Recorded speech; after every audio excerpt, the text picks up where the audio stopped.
فأنا ناصح لإخواني بالصدع بالحق تبيض وجوههم. السكوت في مسألة الحزبية يضرها، فاصدع بما تؤمر وأعرض عن المشركين.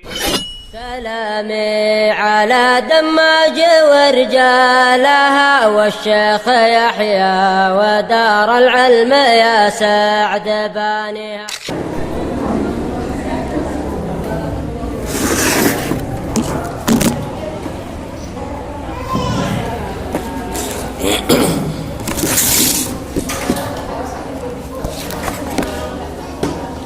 Bismillahirrahmanirrahim. Innal hamdalillah nahmaduhu wa nasta'inuhu wa nastaghfiruh wa na'udzu billahi min shururi anfusina wa min sayyiati a'malina. May yahdihillahu fala mudilla lahu wa may yudlil fala hadiya lahu. Asyhadu an la ilaha illallah wahdahu la syarika lahu wa asyhadu anna Muhammadan abduhu wa rasuluh sallallahu alaihi wa ala alihi wasallam, amma ba'd. Insyaallah akan kita lanjutkan pembahasan kita mengenai kecemburuan wanita yang seringkali menjatuhkan mereka ke dalam hal-hal yang dimurkai oleh Allah Subhanahu wa ta'ala.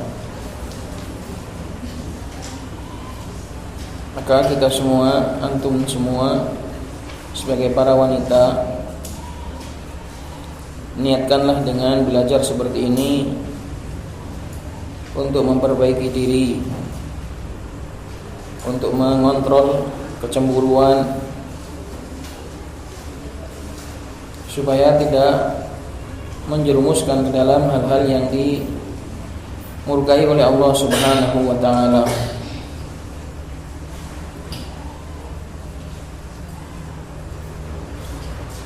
Di mana sudah kita ambil tentang dampak-dampak buruk dari sifat cemburu yang melampaui batas, sifat cemburu yang tercela yang melampaui batas, yaitu yang menggiring seseorang untuk melakukan hal-hal yang dilarang oleh agama. Yang paling berat, yang paling parah adalah sampai menjerumuskan ke dalam kekufuran. Salah satunya adalah as-sihr.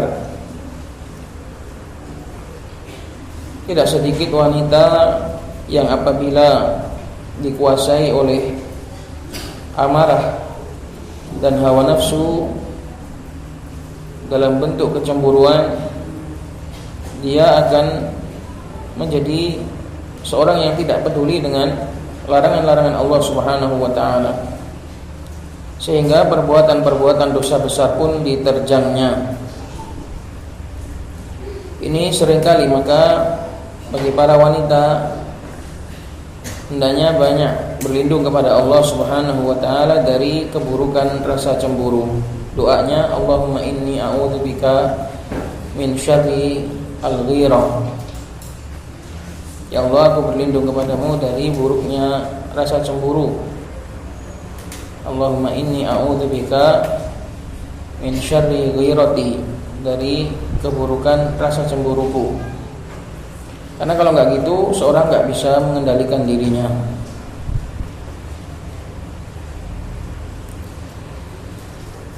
Maka hati-hati, jangan sampai seorang terjatuh dalam kesyirikan, dalam dosa besar hanya gara-gara menuruti rasa cemburu.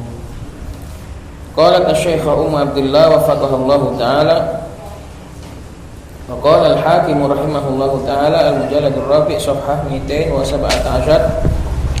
haddatsana Abu Abdullah Muhammad ibn Abdullah Az-Zahid Al-Asbahani qala haddatsana Ahmad ibn Mihran qala haddatsana Ubaidullah ibn Musa qala haddatsana Israil an Maisarata ibn Habib an al-Minhal ibn Amr an Qais ibn Sakan al-Asadi annahu qala dakhala Abdullah ibnu Mas'ud radhiyallahu ta'ala anhu ala imra'atin fara'a 'alaiha hirzan minal humrah. Dari Qais bin Sakan, beliau bercerita pernah Abdullah bin Mas'ud radhiyallahu ta'ala anhu masuk ke dalam rumah, yaitu keluarganya, dari kalangan keluarganya. Kemudian mendapati fara'a 'alaiha, masuk ke dalam rumah, masuk ke dalam seorang wanita, rumah wanita dari keluarganya. Fara'a 'alaiha hirzan minal humrah. Maka Abdullah bin Mas'ud melihat pada wanita tadi ada hirz, yaitu kalung, jimat. Min di sini sababiyah, disebabkan karena kena penyakit humrah. Jadi wanita ini kena penyakit humrah, kemudian memakai jimat. Catatan kaki nomor 1, al-humratu da'un ya'tarin nasa fayahmarru mawdi'uha wa tughalabu birruqyah. Humrah adalah sebuah penyakit yang menimpa seseorang, lalu anggota badan yang kena penyakit tadi memerah. Ini bisa disembuhkan dengan ruqyah, ruqyah yang syar'iyah, bukan ruqyah jampi-jampi dari dukun. Faqata'ahu qat'an anifan. Maka Abdullah bin Mas'ud memutus jimat tadi, memutus tali tadi, kalung atau ikatan. Hirz itu ikatan, entah itu di tangan, entah itu di kaki, entah itu di leher. Maka Abdullah bin Mas'ud memutusnya dengan kasar. Faqata'ahu qat'an anifan, diputus dengan kasar karena marah. Tsumma qala inna ala Abdillahi anisyirki aghniya. Kemudian Abdullah bin Mas'ud mengatakan sesungguhnya keluarganya Abdullah bin Mas'ud enggak butuh pada perbuatan syirik, enggak butuh pada kesyirikan. Kok bisa sampai ada di rumah Abdullah bin Mas'ud praktek kesyirikan? Dan wanita ini mungkin enggak tahu hukumnya, dikira itu adalah obat tradisional atau obat yang bermanfaat, padahal itu adalah obat yang merupakan syirik. Wa qala kana mimma hafidna minan nabi sallallahu alaihi wasallam. Dan Abdullah bin Mas'ud menceritakan di antara perkara yang kami ingat, yang kami hafal dari Nabi sallallahu alaihi wasallam, beliau bersabda, innar ruqa, sesungguhnya jampi-jampi ruqyah itu ada dua, ruqyah yang syar'iyah dan ruqyah yang syirkiyah. Ada juga yang bid'iyah. Ruqyah itu ada yang baik, yaitu yang sesuai dengan sunnah Rasulullah. Ada yang tidak syar'i, bisa syirik, bisa bid'ah, tergantung bentuk atau jenis dari jampi-jampi tersebut. Kalau jampi-jampi itu mengandung permohonan dan permintaan tolong kepada jin, maka ini adalah syirik. Kalau itu adalah menggunakan ayat-ayat namun disusun dengan cara yang tidak syar'i, misalnya qul huwallahu ahad sampai 300 kali atau sampai 30 sekian kali. Jadi ruqyah, mantra itu tidak harus berbentuk jampi-jampi kayak dukun, jim-jim enggak harus. Kadang berbentuk ayat atau berbentuk hadis, tapi caranya atau dosisnya itu dibuat-buat oleh dukun.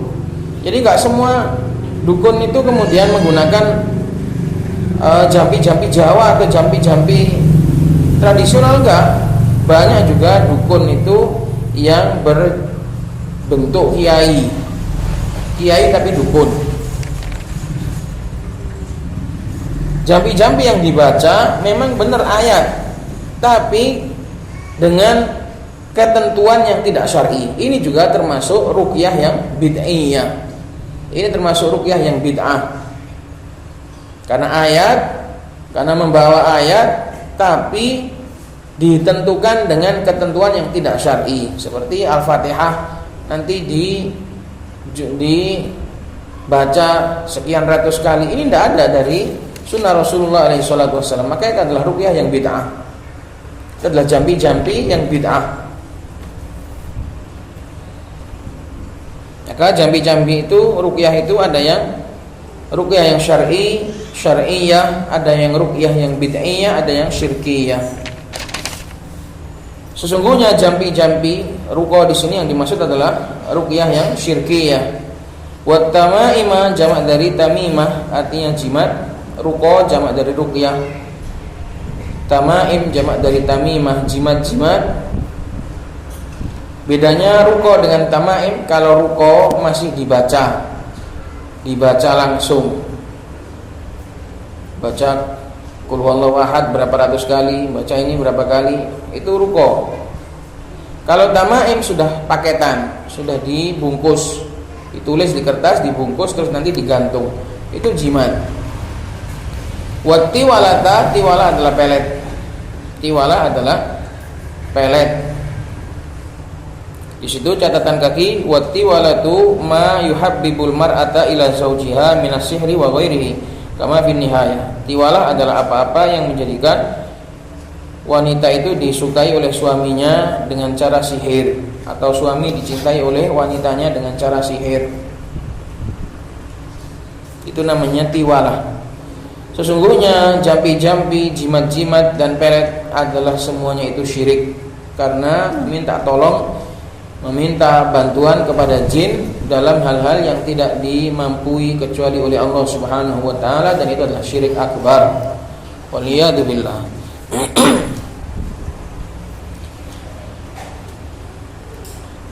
Nah, kita enggak merasa aman ya ikhwah. Kita mempelajari hadis-hadis seperti ini, jangan kemudian itu kan orang awam datang ke dukun. Kita jangan merasa aman. Karena kecemburuan itu menjadikan akal sehat seseorang itu hilang. Wanita itu kalau sudah bab cemburu, kalau sudah judulnya cemburu, akalnya itu bisa hilang. Maka seseorang jangan kemudian merasa aman lah, kita kan sudah pakai cadar, kita kan ahlus sunnah, kita kan sudah ngaji, nggak mungkin lah sampai mendatangi tukang sihir hanya cuma untuk nyihir suaminya, atau cuma untuk melet, atau cuma untuk menjauhkan wanitanya. Jangan merasa aman seperti itu. Seorang hendaknya tetap merasa waspada, dan berlindung kepada Allah Subhanahu wa taala, jangan sampai terjerumus dalam hal-hal yang besar disebabkan karena rasa cemburu. Maka seperti ini adalah perkara yang haram.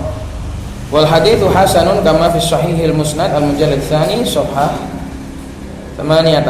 Hadis ini dihukumi hasan sebagaimana dalam Sahih Musnad punyanya Syekh Muqbil rahimahullahu taala. Ini adalah salah satu contoh dampak buruk dari rasa cemburu wanita yang melampaui batas, yaitu salah satunya adalah dengan menerjang kekufuran berupa sihir. Bisa jadi wanita karena sakit hati ditinggal suaminya menikah lagi, akhirnya dia enggak tahan dan akhirnya mendatangi tukang sihir untuk mensihir istri kedua dari suami tersebut. Ini tidak menutup kemungkinan, waliyadu billah.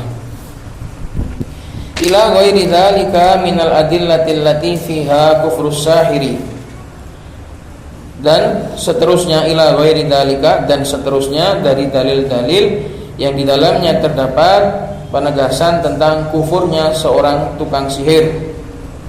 Wa annahu yahrumu istikhdamu syai'in min a'malis sihir, dan bahwasannya diharamkan, haram hukumnya menggunakan sesuatu dari praktek-praktek sihir.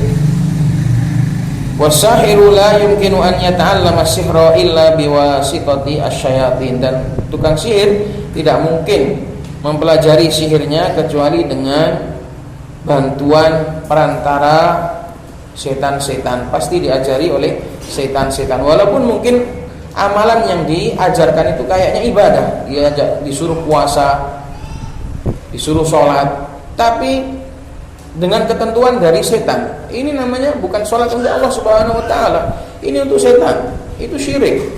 Walaupun amalannya itu adalah amalan ibadah, karena itu bukan perintah dari Allah, itu perintah dari setan. Kamu sholat, kamu puasa, tapi nuruti setan, ya berarti puasanya untuk setan. Maka itu adalah kufur. Waliyadu billah. Kemudian lanjut lagi pembahasan tentang sifat cemburu yang melampaui batas.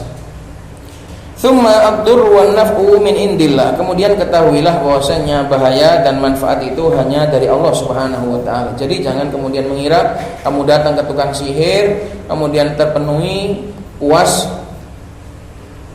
terpenuhi keinginanmu. Jangan mengira seperti itu. Yang bisa membahayakan dan bisa memberi manfaat itu hanya Allah Subhanahu wa taala. Qala ta'ala wa iyyamsaskallahu bidurrin fala kashifa lahu illahu. Dan jika Allah mencicipkan kepadamu dengan suatu mara bahaya, maka tidak ada yang bisa menyingkapnya kecuali hanya Dia. Kalau Allah sudah menginginkan bahaya bagi kita, waliyadzubillah, tidak ada yang bisa menolong, tidak ada yang bisa membuka. Wa yuridka bi khairin fala radda li fadli. Dan jika Allah Subhanahu wa taala menginginkan kamu dengan suatu kebaikan, sama, tidak ada yang bisa menolak keutamaannya. Yusibu bihi man yasha'u min ibadi. Allah Subhanahu wa taala akan menimpakan baik itu mara bahaya maupun manfaat kepada siapa yang Allah kehendaki dari hamba-hambanya. Wa huwal ghafurur rahim. Dan Allah adalah Maha Pengampun lagi Maha Penyayang. Wa qala, dan Allah Subhanahu wa taala juga berfirman, qul afara'aitum ma tad'una min dunillah. Katakanlah, apa pendapatmu tentang apa yang kalian sembah selain Allah Subhanahu wa taala? In aradani Allahu bidurrin, jika Allah menginginkan bagiku suatu mara bahaya, hal hunna kashifatu durri, apakah sesembahan-sesembahanmu tadi, sesembahan-sesembahan kalian tadi mampu menyingkap bahaya tersebut? Aw aradani birahmatin, atau jika Allah menginginkan bagiku suatu rahmat, hal hunna mumsikatu rahmatih, apakah sesembahan-sesembahanmu tadi bisa dan mampu mencegah rahmatnya Allah Subhanahu wa taala? Enggak mampu, enggak bisa. Tuhan-Tuhanmu tadi itu cuma pajangan doang. Tuhan-Tuhanmu itu cuma pajangan dinding. Ketika Allah ingin bahaya, Dia juga enggak bisa menyingkap. Ketika Allah Subhanahu wa taala ingin suatu kebaikan, Dia juga enggak bisa menahan. Sesembahanmu itu cuma pajangan. Qul hasbi Allah, katakanlah cukup bagiku hanya Allah Subhanahu wa taala. Hasbi sebagai khabar, sehingga bimakna al-hasr. Qul hasbi Allah, Allahu hasbi. Cukup bagiku hanya Allah Subhanahu wa taala. Alaihi yatawakkalul mutawakkilun, hanya pada Allah lah orang-orang yang bertawakal itu mereka bertawakal. Wa qala ta'ala, dan Allah Subhanahu wa taala juga berfirman, wa iyyamsaskallahu bidurrin fala kashifa lahu illahu. Jika Allah menginginkan bagimu, mencicipkan bagimu suatu mara bahaya, maka tidak ada yang bisa menyingkapnya kecuali Dia. Wa iyyamsaska bi khairin, dan jika Allah Subhanahu wa taala mencicipkan bagimu suatu kebaikan, fa huwa ala kulli syai'in qadir, maka Allah Subhanahu wa taala itu Maha mampu atas segala sesuatu, Maha mampu atas segala sesuatu. Di sini Allah Subhanahu wa taala menggunakan fa huwa ala kulli syai'in qadir untuk harapan baik sebagai pelajaran bagi kita ketika kita memiliki cita-cita yang baik. Sesungguhnya Allah itu Maha mampu. Jadi jangan pernah berhenti untuk bercita-cita baik setinggi apapun. Allah itu Maha mampu. Tetaplah gantung cita-cita dan asa setinggi langit, dan bersandinglah bersama bintang-bintang. Allah Subhanahu wa taala Maha mampu untuk mewujudkan mimpi-mimpimu tadi.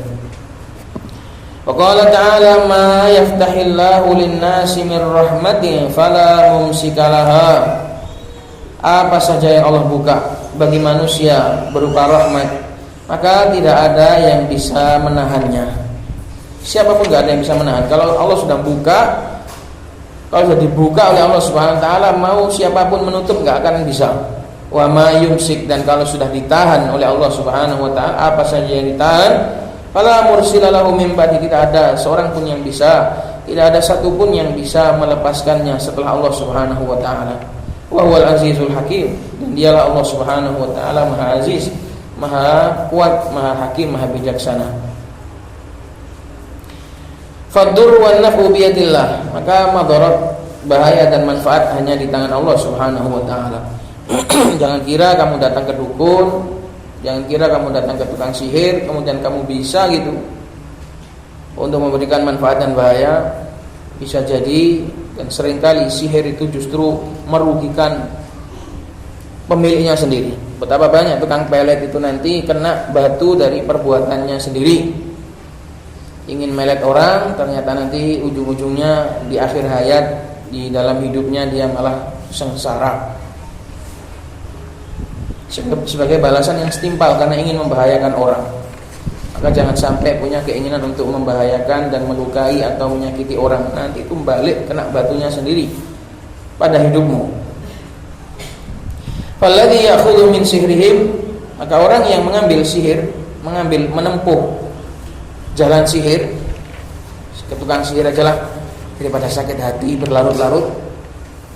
In kana ya'taqidu, jika dia meyakini annahum yadurruna aw yanfa'una min dunillah, jika dia meyakini bahwasanya tukang sihir tadi atau setan tadi bisa memberikan bahaya atau memberikan manfaat tanpa izin Allah Subhanahu wa taala, fa hadza kafir, maka ini adalah kafir. Kufur akbar. Li'annahu mukadzibun bil Qur'an, karena dia telah mendustakan Al-Qur'an dan meyakini ada yang bisa memberi bahaya dan memberi manfaat selain Allah Subhanahu wa taala. Wa in kana la ya'taqidu dzalik, tapi kalau dia tidak sampai meyakini hal itu, walakinnahu akhadha dzalika min babil akhdhi bil asbab, akan tetapi dia menempuh hal itu tujuannya adalah hanya mengambil sebab, dia tetap meyakini bahaya mati urip semuanya dari Allah Subhanahu wa taala tapi lewat sihir. Fahada dillilun, maka ini adalah orang yang sangat sesat. Dillil adalah mubalaghah dari dolun, dillil. Maka ini adalah orang yang sangat sesat. Fa innal asbaba takunu fil asya'il mubahah, sesungguhnya sebab-sebab hanya dibolehkan diambil dengan cara yang mubah, cara yang diizinkan.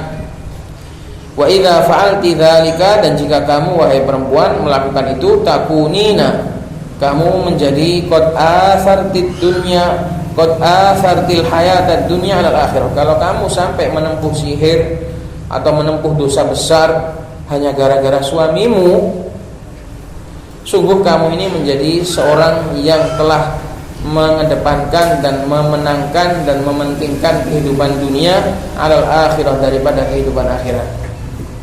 Rugilah cuma gara-gara suami, hanya gara-gara perasaan, kemudian kamu melakukan dosa besar dari perbuatan sihir, dari perbuatan mungkin pembunuhan, dari perbuatan kedoliman, ghibah, macam-macam, hanya gara-gara cemburu.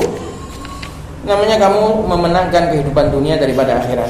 Wa man atharad dunya 'alal akhirah, dan siapa saja yang memenangkan kehidupan dunia daripada kehidupan akhirat, faqad dhalla dhalalan mubina, maka dia sungguh telah sesat dengan kesesatan yang nyata. Wa khasirat dunya wal akhirah, dan dia rugi dunia akhirat, menghancurkan dirinya sendiri, membunuh dirinya sendiri. Qala Allah Ta'ala, Allah Subhanahu wa taala berfirman, fa amma man tagha, adapun orang yang melampaui batas, wa atharul hayatad dunya, dan dia mengedepankan kehidupan dunia, fa innal jahima hiyal ma'wa, sungguh neraka jahim adalah tempat kembalinya dia, tempat tinggalnya dia. Wa qala ta'ala, man kana yuridu harthal akhirati nazid lahu fi harthih, barang siapa yang menginginkan tanaman akhirat, perbuatan akhirat, panen di akhirat, nazid lahu fi harthih, maka kami akan tambah dia di dalam perkebunannya, di dalam perbuatannya. Barang siapa yang di dunia ini menanam akhirat, di dunia ini menginginkan tanduran akhirat, maka Allah Subhanahu wa taala akan tambah. Wa man kana yuridu hartsad dunya, barang siapa yang cuma menginginkan tanduran dunia, tanaman dunia, nu'tihi minha, kami hanya akan memberi sebagian saja. Ini bedanya pencari akhirat dengan pencari dunia. Pencari akhirat kalau jujur akan diberikan lebih. Pencari dunia dan sudah pasti jujur, sudah pasti semangat, hanya diberikan sebagian, kadang nggak dapat. Wa ma lahu fil akhirati min nasib, dan nanti resikonya tidak ada baginya di akhirat dari bagian sedikit pun. Maka buat apa ya ikhwan? Nuruti hawa nafsu, nuruti keinginan sesaat tapi rugi selama-lamanya. Hanya nuruti perasaan, hanya nuruti nafsu, kemudian korban akhirat. Banyak wanita seperti itu. Kadang gara-gara perasaan sampai lepas cadar, kemudian lepas jilbab, meninggalkan thalabul ilmi, pergi karena nuruti kemarahannya. Nah ini kan rugi sekali. Cuma gara-gara masalah perasaan, gara-gara masalah suami saja kamu sampai segitunya. Enggak sebanding lah. Fal hadaru hal hadaru, maka hati-hatilah. Al hadarul hadar min hadzal tawarrutil azim, dari sifat melampaui batas yang sudah ugal-ugalan seperti ini. Tawarrut adalah sifat melampaui batas yang sudah ugal-ugalan. Jangan sampai ugal-ugalan seperti itu. Fala yaghurrannaki syaitan, jangan sampai setan itu memperdaya kamu. Min ajli maladzid dunya, hanya disebabkan kelezatan-kelezatan dunia, wa syahwatihal faniyah, dan syahwat-syahwatnya yang fana. Baik ini gara-gara masalah cemburu dengan suami, atau gara-gara mungkin gak sabar karena suaminya berada di dalam kemiskinan, karena talabul ilmi akhirnya pergi mencari suami yang lain, atau gara-gara pokoknya nuruti hawa nafsu kemudian meninggalkan markis sunnah, bergabung dengan ahlul bidah, hanya cuma nuruti perasaan, hanya karena cuma nuruti sakit hati, ya rugilah. Pasti merugi dan pasti menyesal. Wa taqaina fil kufr wal iyadu billah, dan kamu hanya mementingkan semua itu dan kamu sampai terjatuh dalam kekufuran, dalam kemaksiatan, dalam dosa besar, wal iyadu billah. Fa wallahi ya amatallah lan yanfa'aki zawjuki, maka sungguh demi Allah wahai hamba Allah, wahai hamba wanita Allah, la yanfa'aki zawjuki, suamimu enggak akan bisa apa-apa, enggak akan bisa memberimu manfaat apa-apa. Kamu korbankan dirimu, suamimu itu loh enggak bisa, enggak berikan apa-apa, enggak sebanding. Keselamatanmu itu paling pertama, paling utama daripada nuruti suamimu. Kamu di dunia sudah kehilangan suami, sudah kehilangan keharmonisan, sudah tengkar, sudah carut marut, sudah gak karo-karuan, rugi akhirat. Layan faki zaujuki, suamimu itu gak akan bisa memberimu manfaat apa-apa. Gitu kok kamu belain mati-matian sampai korban agama. Wahasibi nafsaki, dan introspeksilah, evaluasilah dirimu qabla an tuhasabi, sebelum kamu nanti dihisab. Hisablah dirimu sendiri sebelum kamu nanti dihisab di hari akhir. Jadilah wanita yang berakal, jadilah wanita yang tangguh, jadilah wanita yang kuat. Jangan cuma gara-gara perasaan kamu menjadi seperti kerupuk yang terendam air, tiap hari nangis saja gara-gara suaminya nikah lagi, atau gara-gara masalah sepele dengan suaminya, tiap hari nangis. Gak cocok, gak bagus. Wa rubbama yu'addi dzalika aidan bi ba'din niswati ila an tatamanna anna ibahata ta'addudiz zawjati lam yushra. Tadi tentang kekufuran dan sihir. Ada kalanya juga wa rubbama, kadangkala yu'addi dzalika, rasa cemburu itu mengantarkan seorang wanita, sebagian wanita bi ba'din niswah juga, ila an tatamanna, sampai dia itu berandai-andai bahwasanya syariat bolehnya poligami itu gak ada. Nyapo sih Allah iku ngolehi wong lanang nikah lagi, tambah ngerepoti ae. Saya enak bojo siji, bojo akeh nggih repot ae. Islam iki syariat Allah iki, ini enggak boleh kayak gitu, kafir. Kalau kita membenci syariat Allah Subhanahu wa taala atau menginginkan syariat itu dihapus oleh Allah Subhanahu wa taala, ini adalah sebuah kekufuran. Ya memang pedih. Meski aku bukan wanita, aku bisa merasakan. Kok guyu? Meski aku adalah seorang laki-laki, aku bisa merasakan betapa pedihnya. Tapi piye maneh? Ini agama. Kalau memang ada maslahat untuk ta'adud. Nek kalau maslahatnya enggak usah ta'adud, enggak usah. Mending enggak usah. Kita bahas ini bab poligami ini ya enggak terus saenake dhewe rek. Ya lihat maslahat. Maka bagi kawan-kawan, kalau memang ada maslahatnya dan nanti sekiranya itu besar, ya bagus. Kalau tidak ada maslahatnya dan nanti bahayanya lebih besar, bagus enggak usah. Nah itu, mending enggak usah. Tenang, tak bela sampai anak kuat ya.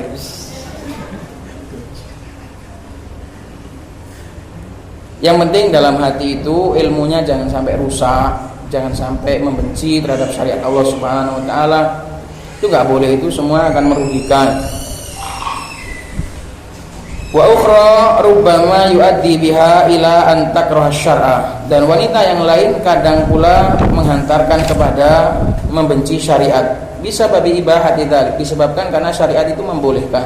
Syariat itu ya keawur-awuran rek. Syariat itu ya punya perbandingan.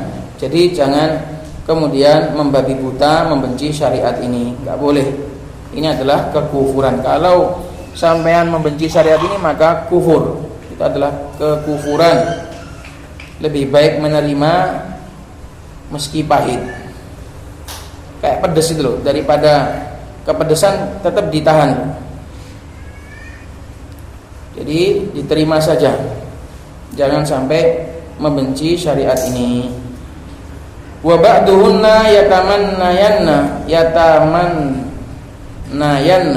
wa ba'duhunna yatamannayanna an yamuta azwajuhun. Sebagian wanita yang lain berandai-andai suaminya meninggal, suaminya mati saja. Kamu mas, daripada nikah lagi mending mati saja sana. An yamuta azwajuhunna idza tazawwaju alaina, jika mereka nikah lagi. Ini juga tidak benar.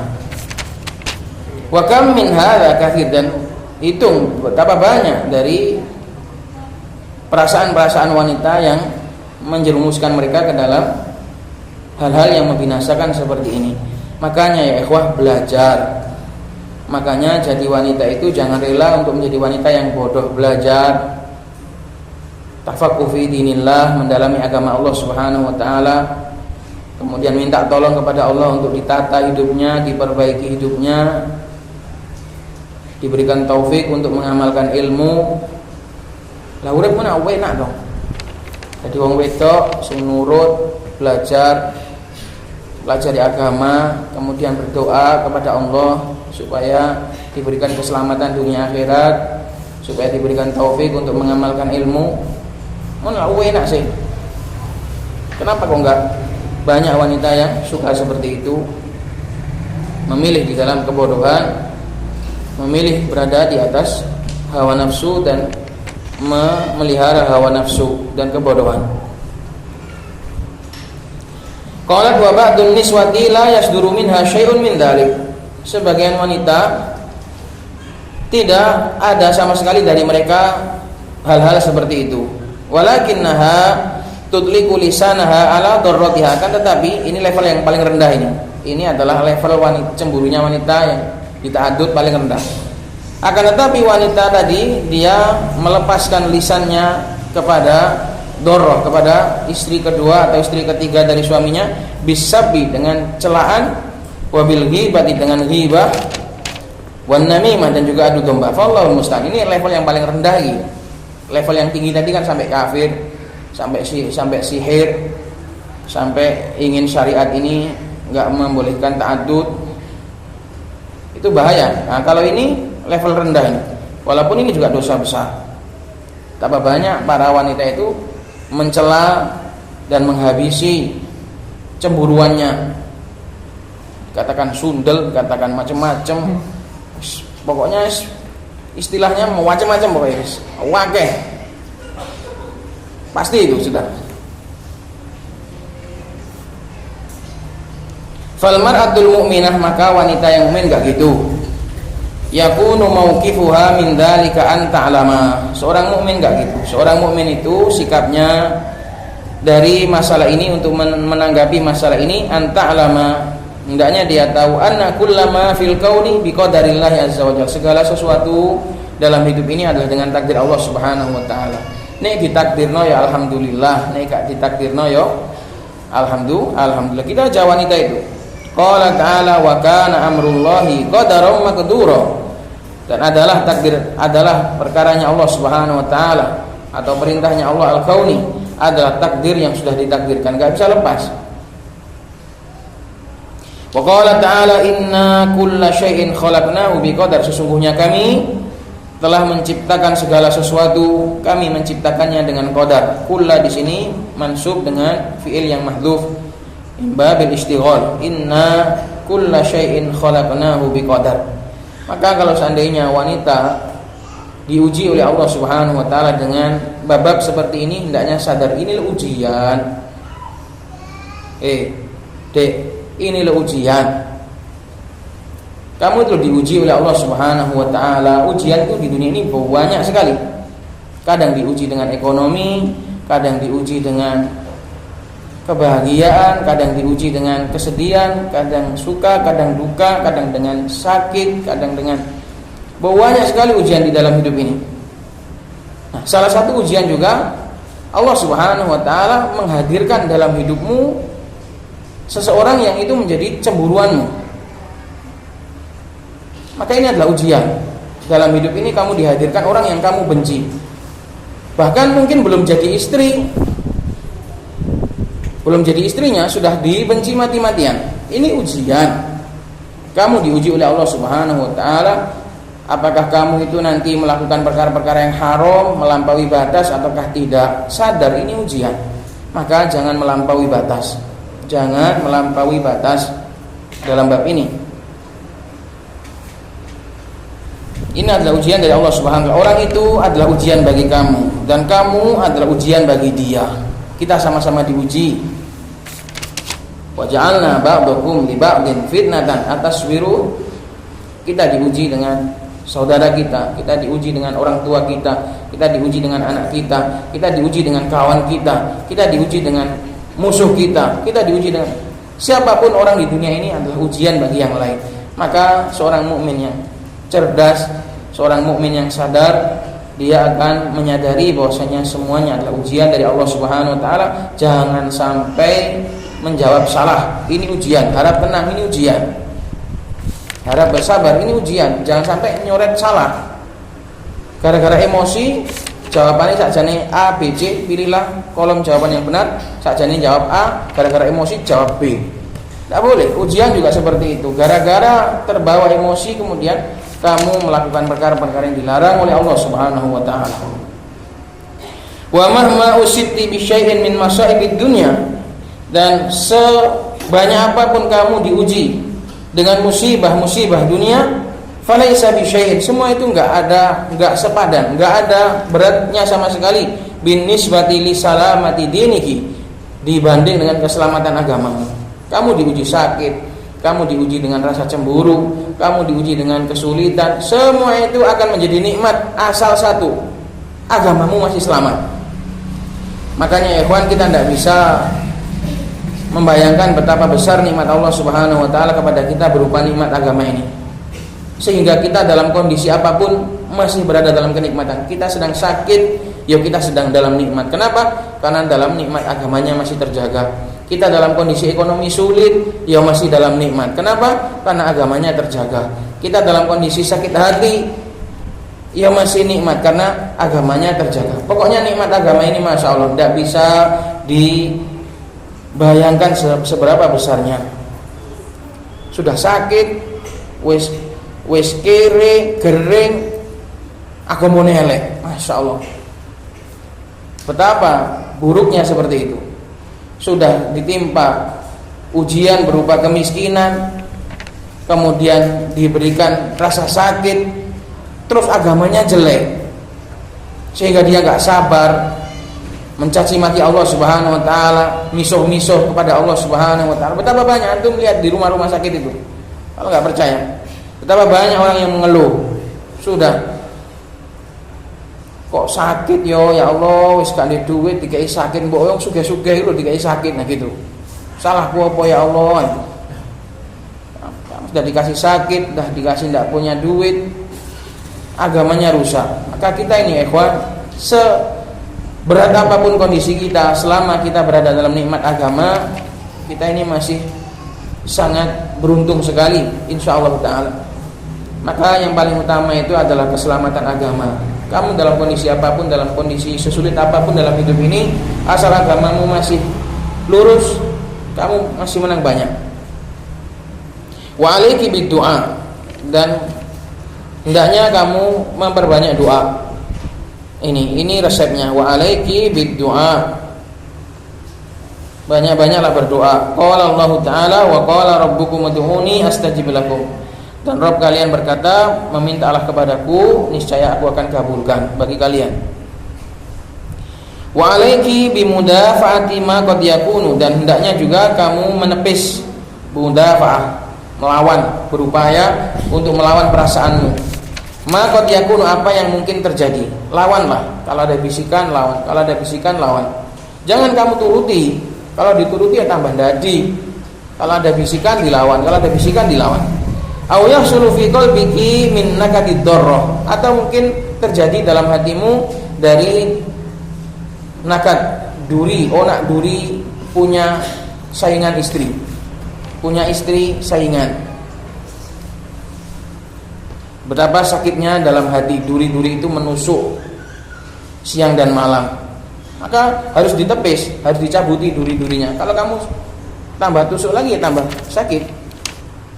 Wahya imra'atun mithluki, dan ingat, si istri kedua tadi juga wanita yang sama dengan kamu. Dia juga wanita, dia juga punya perasaan, dia juga bisa sakit hati. Fali ayyi syai'in tasilina ila hadzal had. Kalau dia adalah wanita yang semisalmu, dia juga pengen merasakan kebahagiaan sebagaimana kamu merasakannya. Lalu kenapa sih kamu kok sampai segininya? Fali ayyi syai'in tasilina ila hadzal had. Kenapa sih kamu kok sampai segitunya kepada dia? Dia juga wanita yang seperti kamu. Dia juga punya perasaan. Dia juga ingin mencicipi kebahagiaan bersama denganmu. Lalu kenapa kamu melakukan semua itu? Walau aqalna ayyatuhan nisa, dan andai kita ini berakal wahai para wanita. Ini ucapan bukan dari laki-laki loh, dari wanita loh. Ini nasihatnya seorang wanita loh, ini bukan nasihatnya seorang laki-laki. Ini nasihati laki-laki tambah sangar maneh. Sungguh sing nulis iki wong lanang tambah sangar maneh. Untungnya sing nulis iki wedok. Walau aqalna ayyatuhan nisa, andai kita berakal wahai para wanita, lama syaghalna anfusana bidzalik. Sungguh kita tidak akan menyibukkan diri kita dengan hal itu.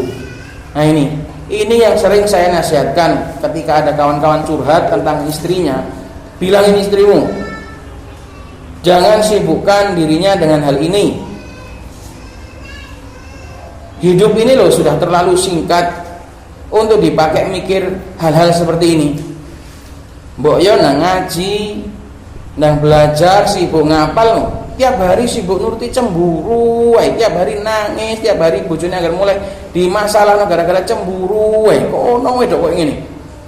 Banyak sekali yang curhat sama saya seperti itu. Kata bilang sama istrimu, hidup ini loh enggak cuma untuk ini toh. Hidup ini loh bukan untuk itu. Kok kayak hidup itu cuma untuk masalah cemburu saja. Karena kalau wanita itu melampaui batas dalam masalah cinta seperti ini, cintaan terhadap suaminya, nanti bisa cinta syirik itu. Mencintai suamimu itu kalau segitu tingginya, sampai melupakan dari kewajiban, sampai menggeser kewajiban-kewajiban hidup itu cuma mikir itu tok, itu nanti jadi cinta syirik. Kamu mensekutukan Allah Subhanahu wa taala dalam bab cinta. Kamu lupa kewajiban-kewajiban gara-gara masalah cinta suamimu. Maka hati-hati. Hidup ini terlalu singkat untuk dihabiskan ngurusi masalah cemburu.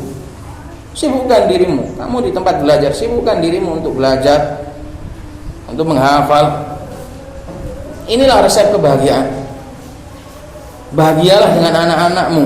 Kamu kan punya harta, punya anak-anak. Bahagialah dengan anak-anakmu dan dengan hartamu.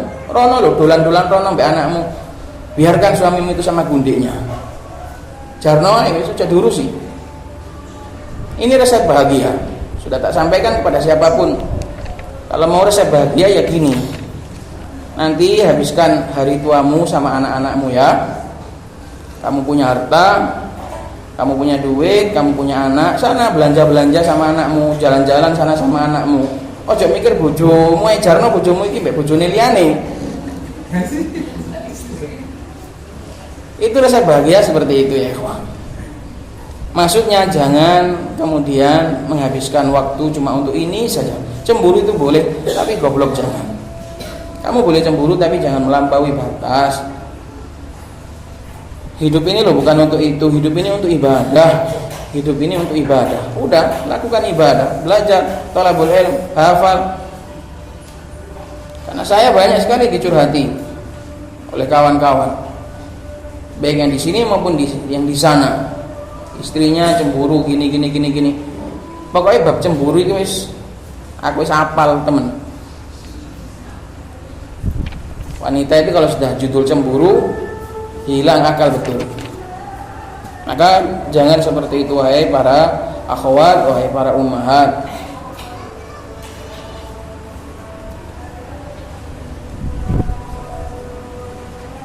Tanyalah pada para wanita yang kuat, yang mereka ditinggal nikah lagi sama suaminya, hidup mereka bahagia. Sudah sana bahagia sama istrimu sana, aku tidak peduli, aku mau bahagia dengan anak-anakku, menghabiskan masa tua bahagia dengan cucu-cucuku. Wis seneng, apa wis tua sing bahas ngono wae. Sudah tua bahas masalah perkawinan saja, sudah enggak pantas lah. Sanalah bahagia dengan cucu-cucumu, bahagia dengan anak-anakmu. Nikmatilah hidup ini, jangan terlalu larut dan habis di dalam kecemburuan. Jangan bakar dirimu sendiri, jangan habiskan dirimu sendiri di dalam kecemburuan. Jadilah wanita yang berakal. Ini ikhwan nasihatnya Syekh Umar Abdillah wafaqahullah ta'ala. Walau aqalna ayyatuhan nisa'u, andai kita ini berakal wahai para wanita, lama syaghalna anfusana bidzalik, kita enggak akan pernah menyibukkan diri kita. Ya cemburu sehari dua hari enggak apa-apa. Berlarut-larut tiap hari berbulan-bulan itu saja yang dibahas, itu saja yang dimasalahkan. Enggak punya kesibukan lain tuh. Mbok masak-masak kono lho, adang-adang goreng-goreng opo ngono lho. Iku wis sing dibahas. Lama syaghalna anfusana bidzalik. Kita tidak akan pernah menyibukkan diri kita dengan itu. Ala annal ghirata qad kanat tasduru min zaujatin Nabi sallallahu alaihi wasallam.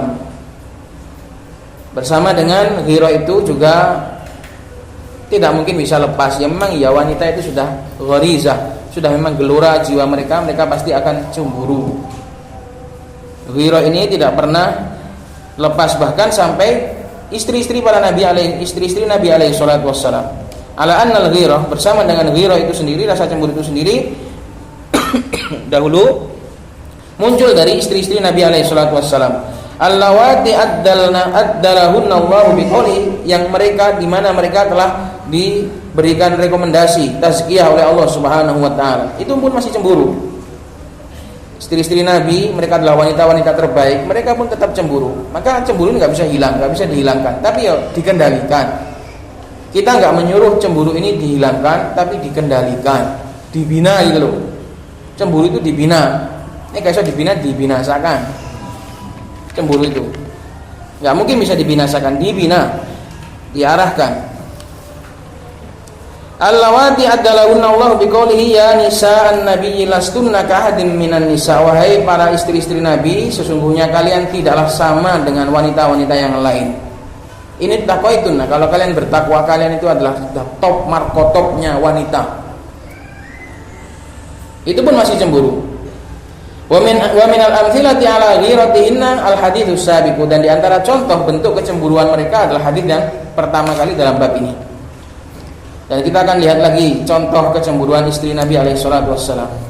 Wa fi sahihaini an Aisyah radhiyallahu taala anha qalat ma ghirtu ala ahadin min nisa'in Nabi sallallahu alaihi wasallam ma ghirtu ala Khadijah. Tidaklah aku pernah cemburu, kata Aisyah radhiyallahu taala anha, tidaklah aku pernah cemburu kepada seorang pun dari istri-istri Nabi sebagaimana rasa cemburuku pada Khadijah. Aku nggak pernah cemburu kepada istri Nabi yang lain sebesar cemburuku pada Khadijah. Kalau pada Khadijah aku pol cemburu nih, kata Aisyah. Kenapa? Wa ma ra'aituha. Padahal aku nggak pernah melihat. Karena Khadijah radhiyallahu taala anha meninggal sebelum Nabi hijrah. Aku nggak pernah melihat Khadijah. Ini sejak aku cemburu. Dah neo nih. Kalau aku hidup bareng dengan Khadijah. Aku nggak pernah melihat. Walakin kana Nabi sallallahu alaihi wasallam yukthiru dzikraha. Kan tapi Nabi sallallahu alaihi wasallam banyak sekali menyebut Khadijah sepeninggal Khadijah. Setelah Khadijah meninggal, Nabi masih banyak sekali menyebut. Wa rubbama dzabaha syata thumma yuqatti'uha a'dha'an. Dan ada kalanya seringkali Nabi sallallahu alaihi wasallam menyembelih kambing, kemudian dipotong-potong menjadi beberapa bagian, thumma yab'atsuha fi sadaiki Khadijah, kemudian dibagi kepada kawan-kawannya Khadijah. Masya Allah, Nabi alaihi salatu wassalam adalah contoh laki-laki yang istimewa. Istrinya sudah meninggal, tapi kesetiaan itu masih tetap hidup. Bahkan sampai ke kawan-kawannya Khadijah, nggak ada hubungan apa-apa dengan Nabi. Semata-mata itu adalah kawannya Khadijah, dikasih sama Nabi SAW, dibagi-bagi daging, gara-gara dia adalah kawan-kawannya Khadijah, sebagai bentuk kesetiaan terhadap Khadijah. Dan ini jarang. Mencintai ketika hidup banyak, tapi mencintai sesudah mati ini jarang sekali. Ini adalah termasuk salah satu ciri-ciri cinta sejati adalah mencintai sesudah mati. Dan wanita kalau seperti ini banyak. Wanita mencintai suaminya yang sudah mati banyak. Tapi dari laki-laki itu jarang. Maka ini Rasulullah SAW adalah contoh yang langka terhadap kesetiaan laki-laki dalam rasa cinta pada istrinya. Emang gini, laki-laki ini harus kadung. Laki-laki kalau sudah terlanjur cinta sepenuhnya, setianya suka kelewatan. Laki-laki jarang yang seperti ini. Tapi kalau sudah terlanjur ada, ya gini cintanya laki-laki. Sampai segitu susah-susahnya Nabi SAW menyembelih kambing, nggak ada makan-makan, nggak ada apa, cuma dipotong-potong terus dibagi ke kawan-kawannya Khadijah. Padahal Khadijah sudah meninggal, sebagai bentuk kesetiaan terhadap Khadijah. Farubbama qultu lahu, gara-gara Nabi seperti itu aku cemburu, sehingga aku katakan pada Nabi, ka'annahu lam yakun fid dunya imra'atun illa Khadijah. Nabi, kayak di dunia ini enggak ada wanita kecuali Khadijah saja. Kamu itu Khadijah terus. Ingat Khadijah saja, kayak enggak ada wanita lain saja wahai Nabi. Fa yaqulu innaha kanat wa kanat Aisyah. Khadijah itu dulu itu gini dan gini. Disebutkan malah kebaikan-kebaikannya Khadijah. Ini juga termasuk laki-laki yang tahu balas budi. Nabi SAW ditolong oleh Khadijah, dibantu dakwahnya dengan hartanya Khadijah, sehingga sebagai laki-laki yang baik masih mengingat jasanya walaupun sudah mati istrinya. Innaha kanat wa kanat. Nabi SAW mengingat jasa-jasanya Khadijah, pengorbanannya Khadijah, pembelaannya terhadap dakwah, diingat, disebutkan di depannya Aisyah radhiyallahu taala anha. Wa kana li minha walad, dan aku punya anak dengan Khadijah. Nabi SAW tidak punya anak dengan istri yang lain kecuali Ibrahim, anaknya Maria. Semua anaknya Nabi SAW adalah dari Khadijah. Wajar saja bila aku terus mengingat dan tidak bisa lupa terhadap Khadijah, perjuangannya membelaku, bantuannya di dalam memperjuangkan dakwahku, dan juga aku punya anak. Gimana orang seperti ini tak lupakan wahai Aisyah? Maka pantas saja Nabi SAW masih senantiasa setia setelah sepeninggalnya Khadijah radhiyallahu taala anha.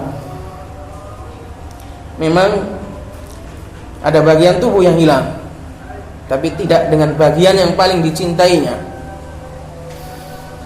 Sifat baik Rasulullah SAW yang dicintai oleh Khadijah tidak hilang.